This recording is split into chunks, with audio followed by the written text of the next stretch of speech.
الحمد لله نحمده ونستعينه ونستغفره ونؤمن به ونتوكل عليه ونعوذ بالله من شرور أنفسنا ومن سيئات أعمالنا من يهده الله فلا مضل له ومن يضلله فلا هادي له ونشهد أن لا إله إلا الله وحده لا شريك له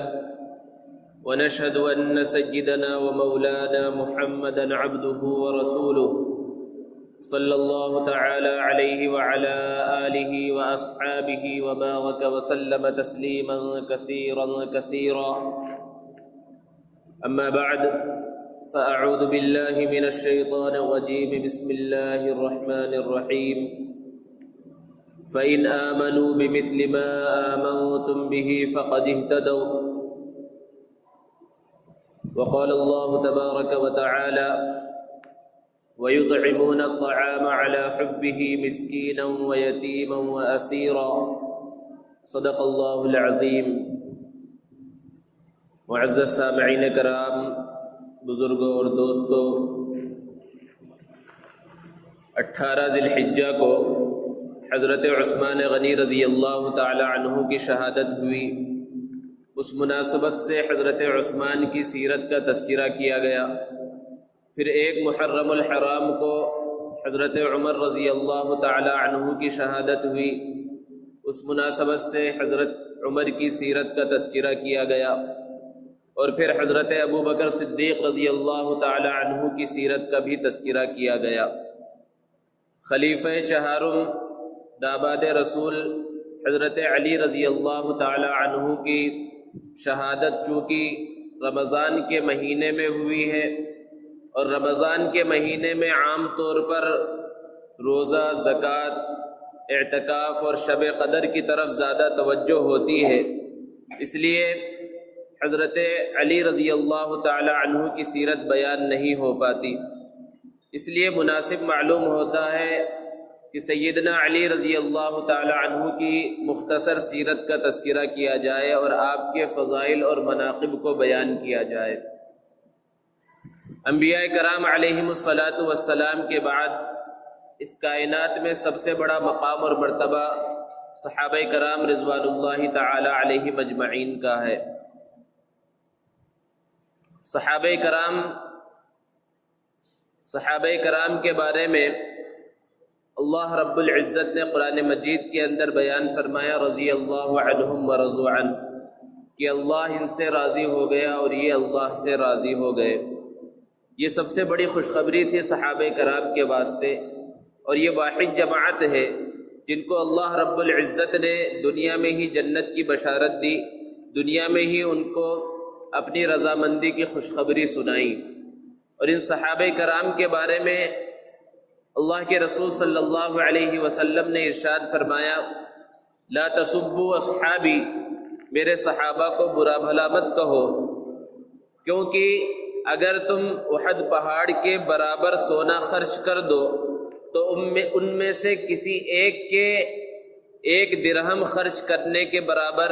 1 مد خرچ کرنے کے برابر یا آدھے مد خرچ کرنے کے برابر بھی تم پہنچ نہیں سکتے. یہ صحابہ کا مقام اور مرتبہ ہے جس کو اللہ کے رسول صلی اللہ علیہ وسلم نے بیان فرمایا. اور پھر صحابہ کرام کے درمیان میں بھی درجات ہیں. بعض صحابہ کا مرتبہ دوسرے صحابہ سے بلند ہے. اس کو قرآن مجید میں اللہ رب العزت نے بیان فرمایا کہ لا يستوي منكم من انفق من قبل الفتح وقاتل اولئك اعظم درجة من الذين انفقوا، کہ جو لوگ فتح مکہ سے پہلے مسلمان ہوئے اور انہوں نے اپنے مال کو خرچ کیا، ان کا مقام و مرتبہ بعد میں مسلمان ہونے والوں اور بعد میں خرچ کرنے والوں سے بڑھا ہوا ہے. اسی طرح اور ایک جگہ پر اللہ رب العزت نے بیان فرمایا والسابقون الاولون من المہاجرین والانصار، کہ سب سے پہلے ایمان لانے والے مہاجرین اور انصار، ان کا مقام و مرتبہ الگ ہے اور بعد میں ایمان لانے والوں کا مقام و مرتبہ الگ ہے. بہرحال جتنے بھی صحابہ ہیں وہ سب کے سب اعلیٰ اور ارفع ہیں،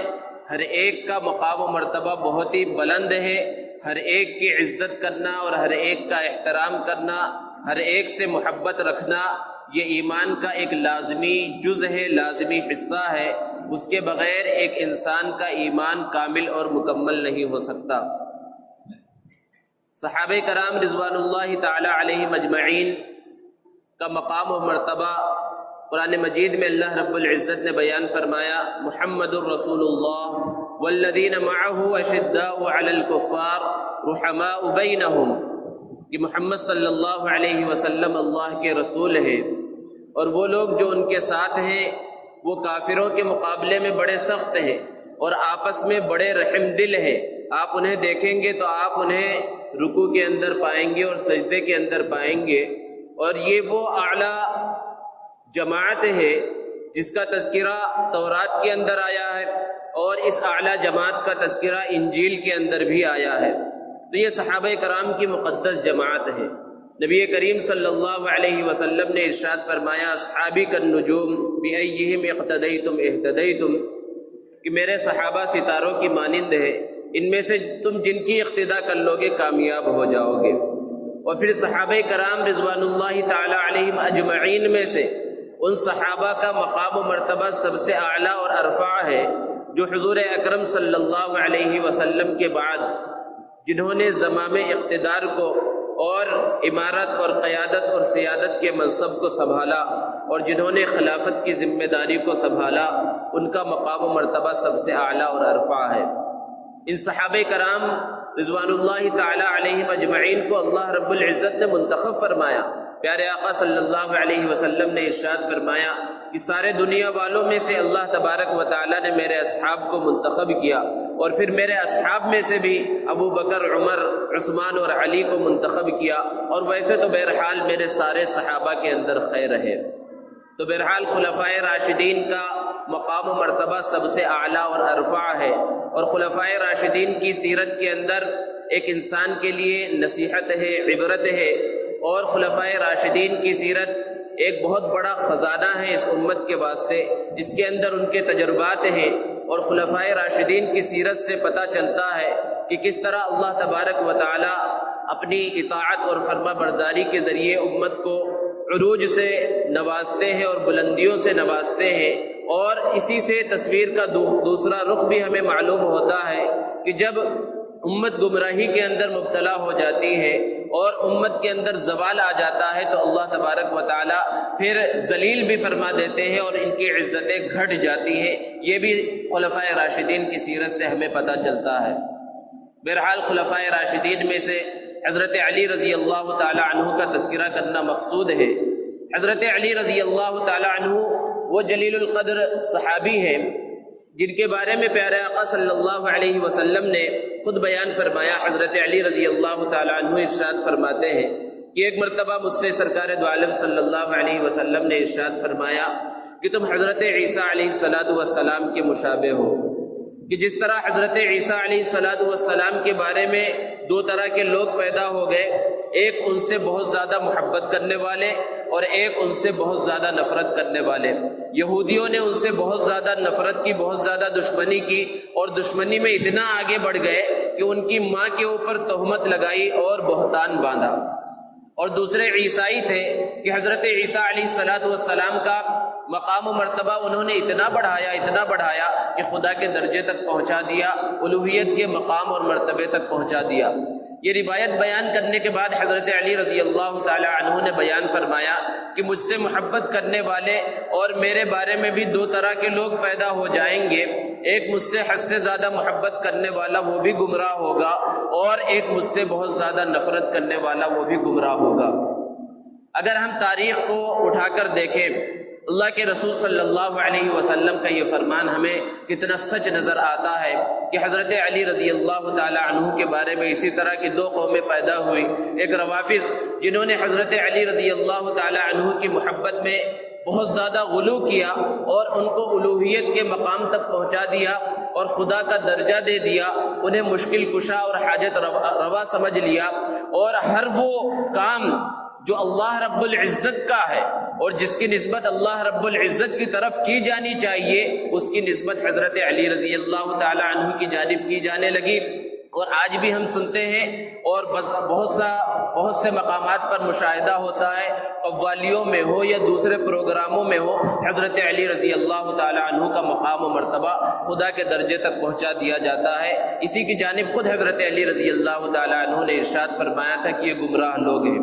اور دوسرا فرقہ جو پیدا ہوا وہ خوارج کا ہے، وہ حضرت علی رضی اللہ تعالی عنہ سے دشمنی کے اندر اتنا آگے بڑھے کہ نعوذ باللہ ثم نعوذ باللہ حضرت علی رضی اللہ تعالی عنہ کو انہوں نے کافر قرار دیا، اور یہی حضرت علی رضی اللہ تعالی عنہ کی شہادت کے ذمہ دار بھی ہوئے، اور انہوں نے ہی حضرت علی رضی اللہ تعالی عنہ کو شہید بھی کر دیا۔ دوستو، اہل سنت والجماعت جو راہ مستقیم کے اوپر گامزن ہے،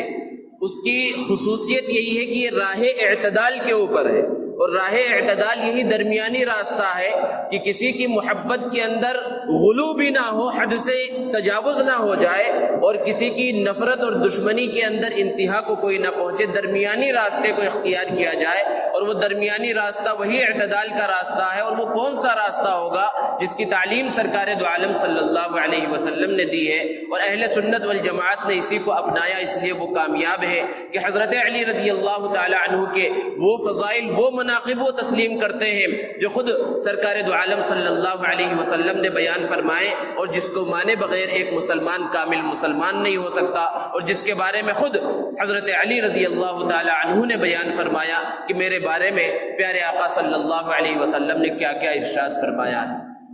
تو بہرحال حضرت علی رضی اللہ تعالی عنہ کا مقام و مرتبہ بہت اعلیٰ اور ارفع ہے۔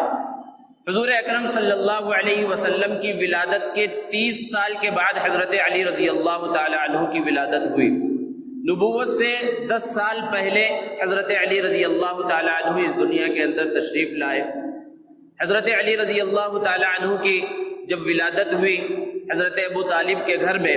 جو آپ صلی اللہ علیہ وسلم کے چچا ہیں، اور آپ صلی اللہ علیہ وسلم کے والد محترم حضرت عبداللہ کے سگے بھائی ہیں حضرت ابو طالب، جو حضرت علی رضی اللہ تعالی عنہ کے والد ہیں، اور حضرت علی رضی اللہ تعالی عنہ کی والدہ فاطمہ بنت اسد ہے۔ جب حضرت علی رضی اللہ تعالی عنہ کی ولادت ہوئی تو حضرت ابو طالب کہیں باہر گئے ہوئے تھے، ان کی والدہ نے حضرت علی رضی اللہ تعالی عنہ کا نام اسد رکھا۔ اسد کے معنی شیر کے ہیں، اور یہی وجہ ہے کہ غزوہ خیبر میں حضرت علی رضی اللہ تعالی عنہ جب مقابلے کے واسطے بہادری کے ساتھ میدان میں آگے بڑھ رہے تھے تو ان کی زبان مبارک پر یہ اشعار تھے، انا الذی سمتنی امی حیدرہ، کہ میں وہ ہوں جس کا نام میری والدہ نے حیدرہ رکھا ہے، اور حیدرہ شیر کے ناموں میں سے ایک نام ہے۔ حضرت ابو طالب جب واپس تشریف لائے تو انہیں یہ نام پسند نہیں آیا، اور انہوں نے نام بدل کر علی رکھا۔ اس لیے آپ کا نام اسد بھی ہے، اسی لیے اسد اللہ بھی کہا جاتا ہے، حیدر بھی کہا جاتا ہے آپ کو، اور آپ کا اصل نام علی ہے۔ اور آپ کی جو کنیت ہے ابو الحسن ہے، آپ کے بڑے فرزند حضرت حسن رضی اللہ تعالی عنہ کی طرف نسبت کرتے ہوئے، اور آپ کو ابو تراب بھی کہا جاتا ہے، یہ آپ کی کنیت ہے۔ اور حضرت علی رضی اللہ تعالی عنہ کو یہ کنیت بہت زیادہ پسند تھی۔ حضرت علی رضی اللہ تعالی عنہ کو جب کوئی ابو تراب کہہ کر بلاتا تو بہت زیادہ خوش ہوتے، کیونکہ یہ نام اللہ کے رسول صلی اللہ علیہ وسلم نے دیا تھا۔ ایک مرتبہ اللہ کے رسول صلی اللہ علیہ وسلم اپنی صاحبزادی حضرت فاطمہ رضی اللہ تعالی عنہ کے مکان پر تشریف لائے اور پوچھا کہ علی کہاں گئے ہیں؟ تو حضرت فاطمہ رضی اللہ تعالی عنہ نے ارشاد فرمایا وہ مجھ سے کچھ ناراض ہیں اس لیے چلے گئے ہیں۔ لوگوں سے اللہ کے رسول صلی اللہ علیہ وسلم نے کہا جا کر دیکھو کہاں ہے علی، تو لوگوں نے بتلایا کہ مسجد کے اندر لیٹے ہوئے ہیں۔ اللہ کے رسول صلی اللہ علیہ وسلم اپنے داماد اور اپنے چچا زاد بھائی اور اپنے پیارے صحابی کے پاس گئے تو دیکھا کہ زمین کے اوپر حضرت علی رضی اللہ تعالی عنہ لیٹے ہوئے ہیں، نیچے کچھ بھی بچھا نہیں ہوا ہے، اور آپ کے بدن مبارک پر زمین کی مٹی لگ گئی ہے۔ تراب کے معنی مٹی کے ہیں، اس لیے اللہ کے رسول صلی اللہ علیہ وسلم نے ارشاد فرمایا قم ابا تراب، اے مٹی والے اٹھ جاؤ۔ بڑے پیار بھرے انداز میں اللہ کے رسول صلی اللہ علیہ وسلم نے ارشاد فرمایا کہ قم ابا تراب،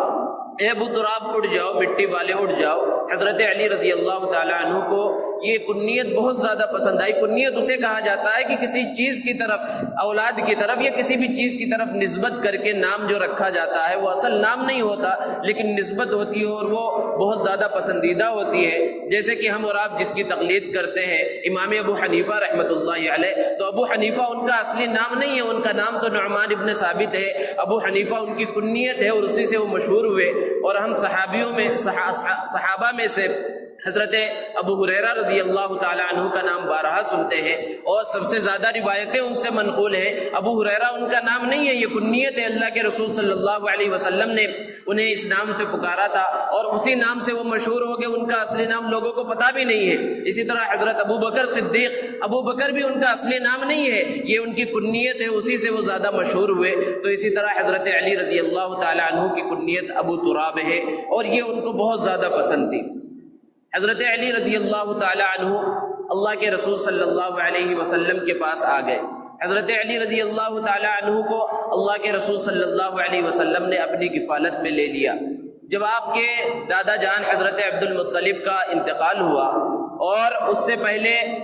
اپنے بیٹے یعنی ابو طالب کے حوالے اللہ کے رسول صلی اللہ علیہ وسلم کو کیا اور اللہ کے رسول صلی اللہ علیہ وسلم ابو طالب کے پاس ایک زمانے تک رہے۔ تو اللہ کے رسول صلی اللہ علیہ وسلم جب بڑے ہو گئے تو چاہا کہ اپنے پیارے چچا جان کے احسانات کا جو بدلہ ہے وہ اتار دے، اس لیے حضرت علی رضی اللہ تعالیٰ عنہ کو اپنی کفالت میں لے لیا، کیونکہ حضرت ابو طالب کا خاندان بہت بڑا تھا اور آمدنی کچھ زیادہ تھی نہیں، اس لیے حضرت علی رضی اللہ تعالیٰ عنہ کے 4 بھائی تھے، 4 بھائیوں میں سے 3 نے اسلام قبول کیا، ایک کا کفر کے اوپر انتقال ہوا۔ حضرت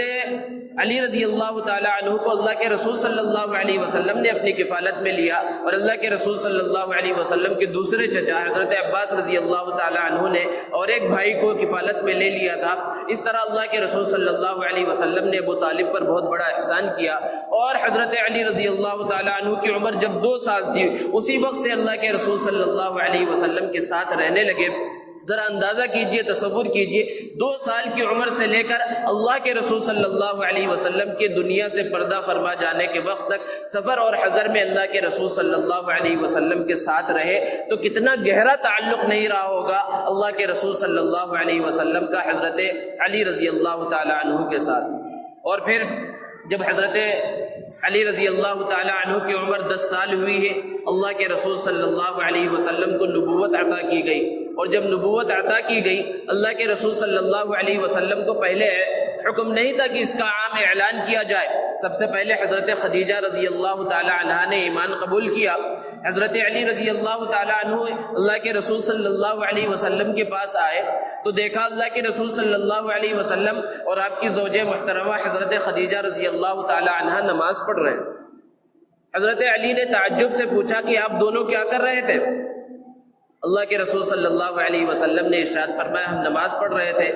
اور یہ ایک نیا دین ہے جو اللہ رب العزت نے ہمیں دیا ہے، اور اللہ کا حکم ہے کہ اللہ صرف ایک ہے، اس کی عبادت کرنا ہے، اس کو ماننا ہے۔ اور پھر لات و عزا کی مذمت کو بیان کیا کہ ان کو معبود نہیں سمجھنا، اللہ کے ساتھ کسی کو شریک سمجھنا بہت بڑا گناہ ہے، یہ شرک ہے، کفر ہے، اس طرح سمجھایا۔ اور پھر حضرت علی رضی اللہ تعالیٰ عنہ جو ابھی 10 سال کے بچے ہیں ان کو اسلام کی دعوت دی اللہ کے رسول صلی اللہ علیہ وسلم نے کہ تم بھی ایمان کو قبول کر لو۔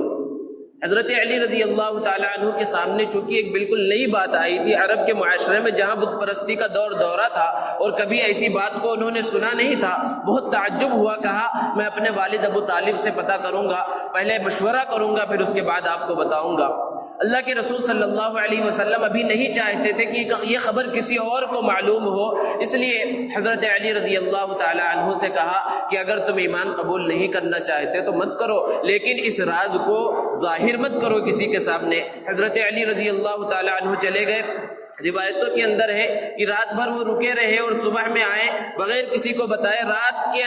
رات میں ہی ان کے دل کے اندر اسلام بیٹھ گیا تھا، اور صبح میں آئے اور اللہ کے رسول صلی اللہ علیہ وسلم کے سامنے عرض کیا، اللہ کے رسول کل آپ مجھے کس بات کی دعوت دے رہے تھے؟ اللہ کے رسول صلی اللہ علیہ وسلم نے ارشاد فرمایا تشہد ان لا الہ الا اللہ وحدہ لا شریک لہ، کہ اس بات کی گواہی دو کہ اللہ کے علاوہ کوئی معبود نہیں ہے، وہ اکیلا ہے، اس کا کوئی شریک نہیں ہے۔ حضرت علی رضی اللہ تعالی عنہ نے کلمہ پڑھا اور وہ مسلمان ہو گئے۔ روایتوں کے اندر ہے کہ سب سے پہلے ایمان قبول کرنے والی تو حضرت خدیجہ الکبریٰ رضی اللہ تعالی عنہا ہے، اور دوسرے نمبر پر سیدنا ابو بکر صدیق رضی اللہ تعالی عنہ نے ایمان قبول کیا، اور تیسرے نمبر پر ایمان لانے والے حضرت علی رضی اللہ تعالی عنہ ہے، جس کو دوسرے انداز میں بیان کیا جاتا ہے تو اس طرح کہہ دیا جاتا ہے کہ عورتوں میں سب سے پہلے حضرت خدیجہ الکبریٰ رضی اللہ تعالی عنہا نے ایمان قبول کیا، اور مردوں میں حضرت ابو بکر صدیق رضی اللہ تعالی عنہ نے، اور بچوں میں حضرت علی رضی اللہ تعالی عنہ نے، اور غلاموں میں حضرت زید بن حارثہ رضی اللہ تعالی عنہ نے ایمان قبول کیا۔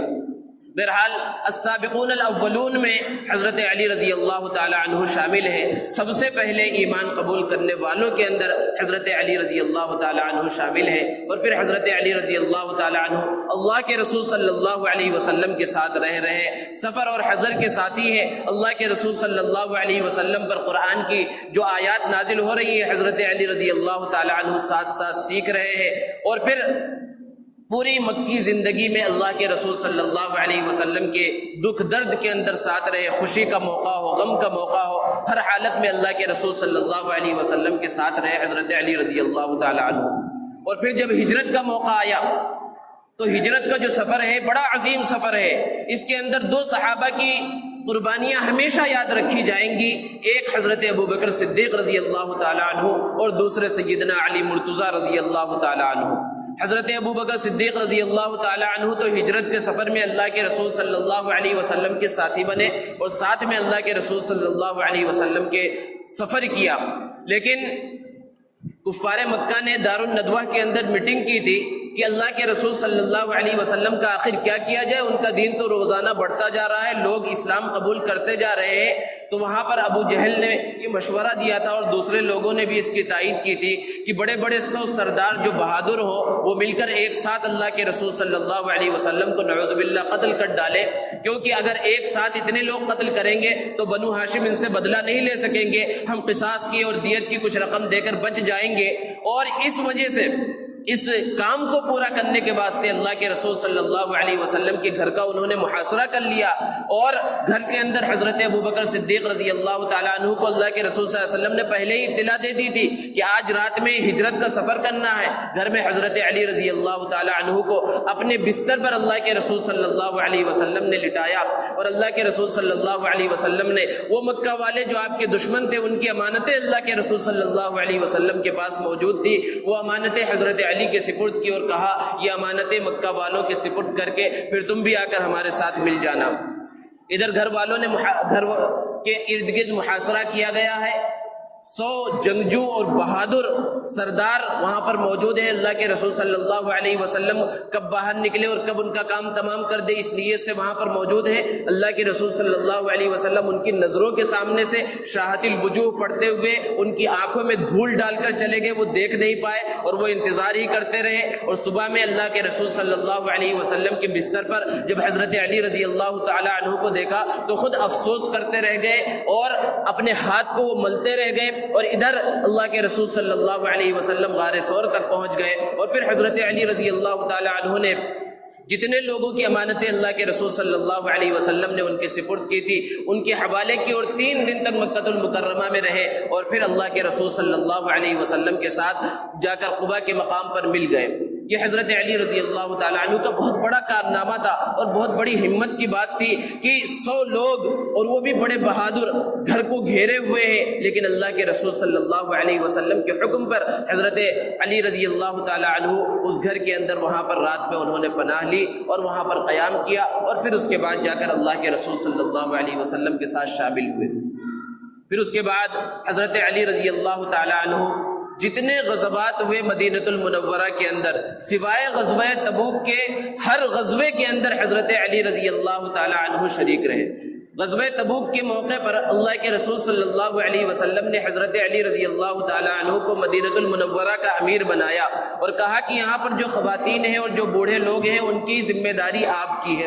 حضرت علی رضی اللہ تعالی عنہ نے ارشاد فرمایا، اللہ کے رسول آپ مجھے بوڑھوں اور عورتوں کے اندر چھوڑ کر جا رہے ہیں؟ اللہ کے رسول صلی اللہ علیہ وسلم نے ارشاد فرمایا، علی تمہیں کیا یہ بات پسند نہیں کہ تم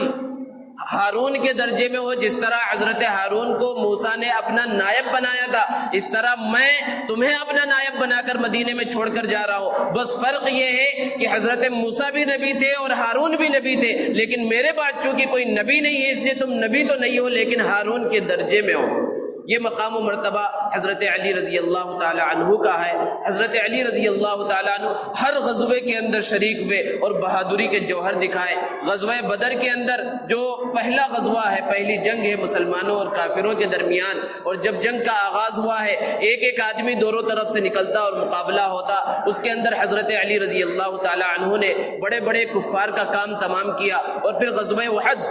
جب افراتفری مچ گئی اور دونوں طرف سے کفار نے مسلمانوں کو گھیر لیا، ایسے موقع پر حضرت علی رضی اللہ تعالی عنہ نے بڑی بہادری کے جوہر دکھائے۔ اور اسی طرح غزوہ احزاب کے اندر، غزوہ خندق میں حضرت علی رضی اللہ تعالی عنہ نے بڑی بہادری کے جوہر دکھائے۔ اور فاتح خیبر کے نام سے تو حضرت علی رضی اللہ تعالی عنہ مشہور ہی ہے کہ خیبر کا قلعہ بہت مضبوط قلعہ تھا، کئی دنوں سے مسلمان محاصرہ کیے ہوئے تھے اور اس قلعے کو فتح کرنا چاہتے تھے لیکن قلعہ فتح نہیں ہوتا تھا۔ اللہ کے رسول صلی اللہ علیہ وسلم نے ایک دن ارشاد فرمایا، کل میں جھنڈا اس شخص کو دوں گا جس کے ہاتھ پر یہ قلعہ فتح ہوگا، اور دوسرے دن سب لوگ انتظار میں ہے کہ کس کے ہاتھ میں جھنڈا دیا جائے گا۔ اللہ کے رسول صلی اللہ علیہ وسلم نے جھنڈا حضرت علی رضی اللہ تعالی عنہ کے ہاتھ میں دیا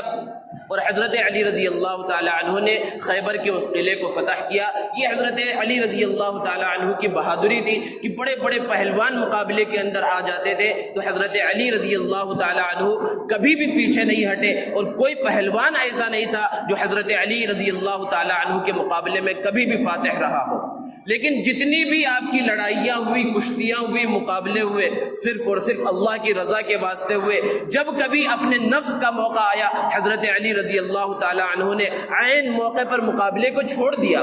حضرت علی رضی اللہ تعالی عنہ کا ایک پہلوان سے مقابلہ ہو رہا ہے جنگ کے اندر، حضرت علی رضی اللہ تعالی عنہ فاتح ہیں، اس کو گرا دیا ہے، اس کے سینے کے اوپر بیٹھ گئے ہیں اور مقابلہ بالکل فتح کے بالکل قریب ہے۔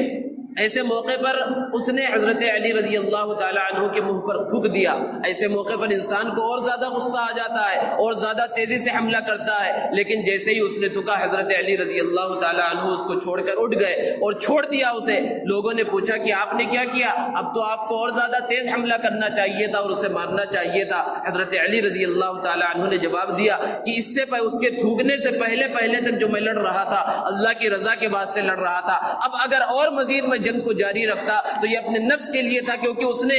میرے اوپر تھوکا تھا اور میں بدلہ لیتا، اس لیے میں اس کو چھوڑ کر ہٹ گیا۔ یہ حضرت علی رضی اللہ تعالیٰ عنہ کی بہادری تھی، اور اصل بہادری یہی ہے۔ اس کے علاوہ اور بھی جو غزوات ہیں اس کے اندر حضرت علی رضی اللہ تعالیٰ عنہ نے بہادری کے جوہر دکھائے، اور حضرت علی رضی اللہ تعالیٰ عنہ کے اور مزید کارنامے ہیں۔ اللہ کے رسول صلی اللہ علیہ وسلم کا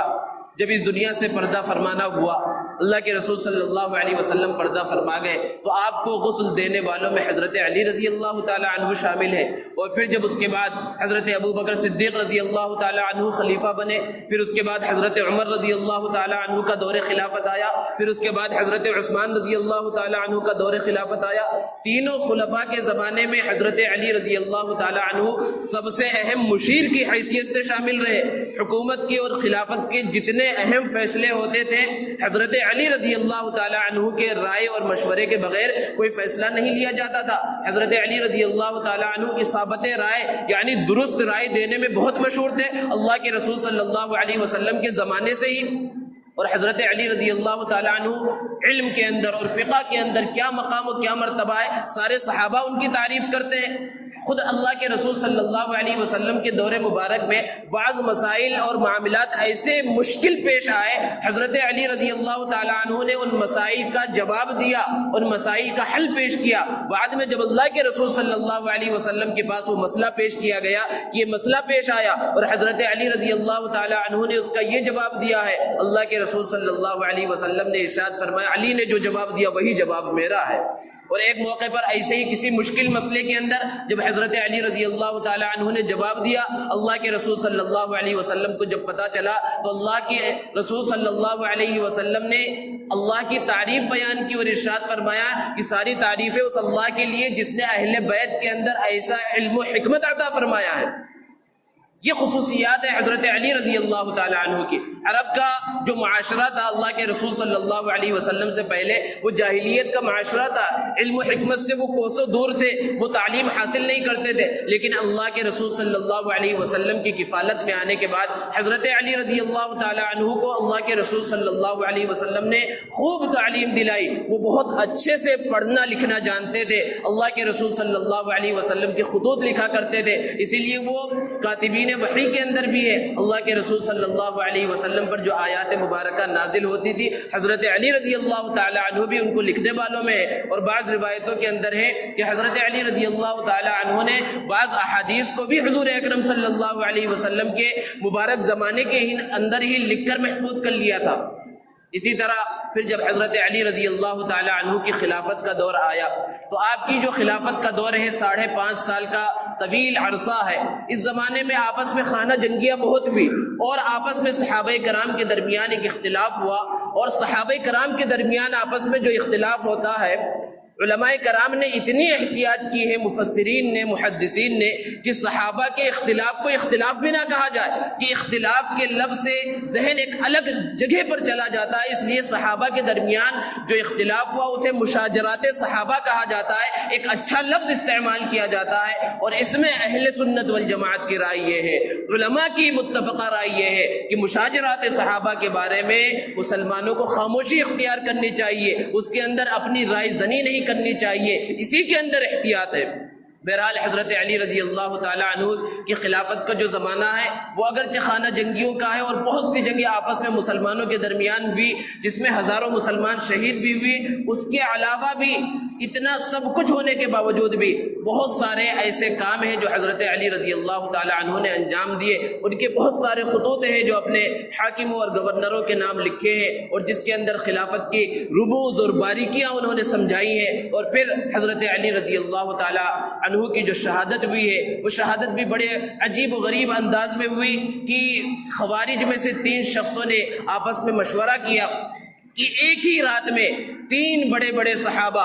ایک حضرت علی رضی اللہ تعالی عنہ، دوسرے حضرت سعد ابن ابی وقاص رضی اللہ تعالی عنہ، اور تیسرے حضرت امیر معاویہ رضی اللہ تعالی عنہ، ان تینوں کو ایک ہی رات میں شہید کر دیا جائے، اور بڑی اچھی منصوبہ بندی انہوں نے کی، اور حضرت علی رضی اللہ تعالی عنہ کی شہادت کی، بلکہ ان کے نظر کے اندر قتل کی جو ذمہ داری تھی وہ عبد الرحمن ابن ملجم خارجی تھا، اس کی ذمہ داری تھی، وہ پہلے سے آ کر مسجد کے اندر چھپ گیا تھا، اور وہاں پر حضرت علی رضی اللہ تعالی عنہ 21 رمضان المبارک کو نماز پڑھانے کے واسطے جب تشریف لا رہے تھے، اس نے حضرت علی رضی اللہ تعالی عنہ کے اوپر حملہ کیا، اور حضرت علی رضی اللہ تعالی عنہ بہت سخت زخمی ہو گئے، اور پھر اس کے بعد 2 دنوں کے بعد حضرت علی رضی اللہ تعالی عنہ کی شہادت ہوئی۔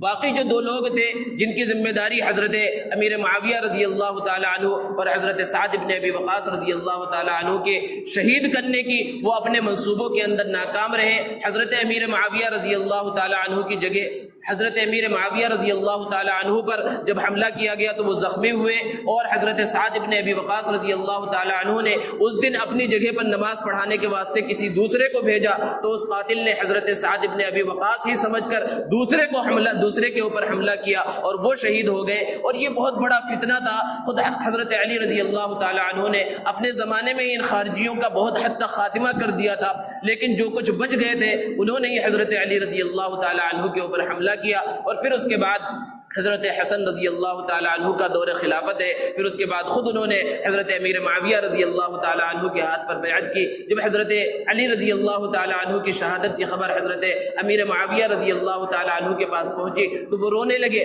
آج طرح طرح کی روایتیں لوگوں کے درمیان مشہور کر دی گئی ہیں کہ حضرت امیر معاویہ رضی اللہ تعالی عنہ کی مسجد میں ممبر پر بیٹھ کر حضرت علی رضی اللہ تعالی عنہ کی برائی بیان کی جاتی ہے۔ یہ سب ایسی روایتیں جن کا حقیقت سے کوئی تعلق نہیں ہے۔ حضرت علی رضی اللہ تعالی عنہ اور حضرت امیر معاویہ رضی اللہ تعالی عنہ کا جو اختلاف تھا، ایک بنیادی بات تھی کہ حضرت امیر معاویہ رضی اللہ تعالی عنہ اور ان کے چاہنے والے جتنے لوگ تھے، بڑے بڑے صحابہ تھے، وہ یہ چاہتے تھے کہ قاتلین عثمان کا سب سے پہلے بدلہ لیا جائے، جو حضرت عثمان رضی اللہ تعالی عنہ کے قتل کے اندر شامل ہیں، پہلے ان سے بدلہ لیا جائے، ہم فوراً حضرت علی رضی اللہ تعالی عنہ کے ہاتھ پر بیعت کریں گے۔ ادھر حضرت علی رضی اللہ تعالی عنہ بھی یہی چاہتے تھے، لیکن پہلے یہ چاہتے تھے کہ خلافت مضبوط ہو جائے، کیونکہ بہت دنوں سے خانہ جنگی چل رہی تھی، اور افراتفری کا ماحول تھا، خود مدینے کے اندر افراتفری کا ماحول تھا، بلوائی چاروں طرف پھیلے ہوئے تھے۔ ایک زمانے سے حضرت عثمان رضی اللہ تعالیٰ عنہ کے گھر کا انہوں نے محاصرہ کر رکھا تھا، اس لیے حضرت علی رضی اللہ تعالیٰ عنہ چاہتے تھے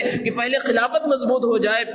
حکومت کے معاملات طے ہو جائیں، اس کے بعد ان سے بدلہ لیا جائے گا اور ان کے جو کرتوت ہیں ان کی سزا دی جائے گی۔ اسی بات کو لے کر دو بڑی بڑی جنگیں، جنگ جمل اور جنگ صفین مسلمانوں کے درمیان ہوئی ہے، لیکن بہرحال اللہ کی مصلحت اور اللہ کی قدرت، اللہ رب العزت نے جو کچھ طے کر رکھا تھا وہ سب ہوا۔ لیکن ان سب چیزوں کے باوجود اگر کوئی حضرت علی رضی اللہ تعالی عنہ کی شان میں کوئی گستاخی کرتا ہے، یا اسی طرح حضرت علی رضی اللہ تعالی عنہ کی طرفداری کرتے ہوئے، اور طرفداری ہر صحابی کی کرنی ہے، طرفداری کرتے ہوئے کسی دوسرے صحابی کے اوپر، یا نعوذ باللہ ثم نعوذ باللہ حضرت عائشہ صدیقہ رضی اللہ تعالی عنہا کے اوپر تبرہ کرتا ہے، تو ایسے لوگوں کو اپنے ایمان کو جانچنے کی ضرورت ہے۔ اللہ کے رسول صلی اللہ علیہ وسلم نے سارے صحابہ کے بارے میں ارشاد فرمایا ہے کہ لا